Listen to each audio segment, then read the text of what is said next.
Bangladesh cricket কাউন্সিলের প্রধানের chair ছাড়ছেন নাজমুল হাসান পাপন।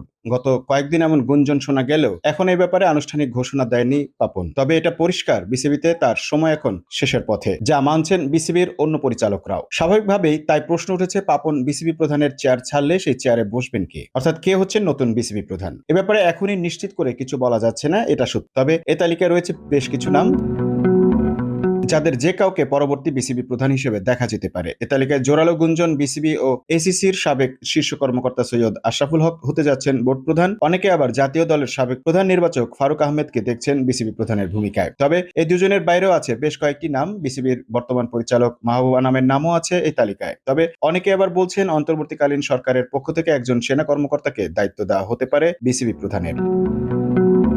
এ অবস্থায় তাই বড় প্রশ্ন, বিসিবির পরবর্তী সভাপতি নির্বাচনের প্রক্রিয়া আসলে কি, বিসিবির গঠনতন্ত্রই বা কি বলছে। এ ব্যাপারে অবশ্য বিসিবির গঠনতন্ত্র বলছে, বিসিবি পরিচালকদের মধ্য থেকেই সভাপতি মনোনীত করতে হবে। অর্থাৎ নতুন কেউ বাইরে থেকে সভাপতি হতে হলে তাকে আগে বিসিবির পরিচালক হতে হবে।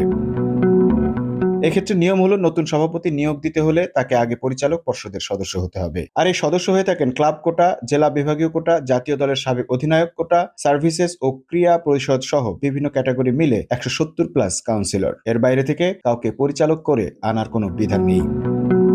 বাংলাদেশ ক্রিকেট কাউন্সিলের প্রধানের চেয়ার ছাড়ছেন নাজমুল হাসান পাপন।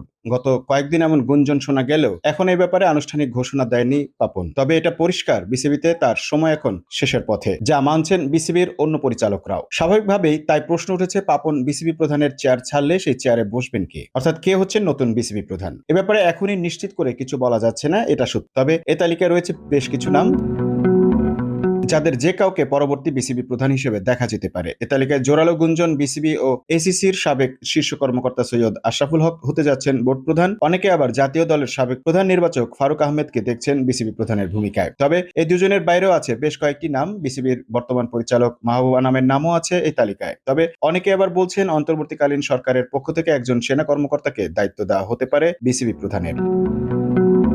এ অবস্থায় তাই বড় প্রশ্ন, বিসিবির পরবর্তী সভাপতি নির্বাচনের প্রক্রিয়া আসলে কি, বিসিবির গঠনতন্ত্রই বা কি বলছে। এ ব্যাপারে অবশ্য বিসিবির গঠনতন্ত্র বলছে, বিসিবি পরিচালকদের মধ্য থেকেই সভাপতি মনোনীত করতে হবে। অর্থাৎ নতুন কেউ বাইরে থেকে সভাপতি হতে হলে তাকে আগে বিসিবির পরিচালক হতে হবে।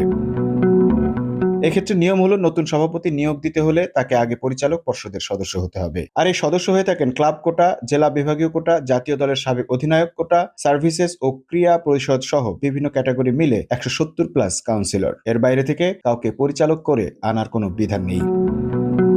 Mamun Mahfuz, time news desk.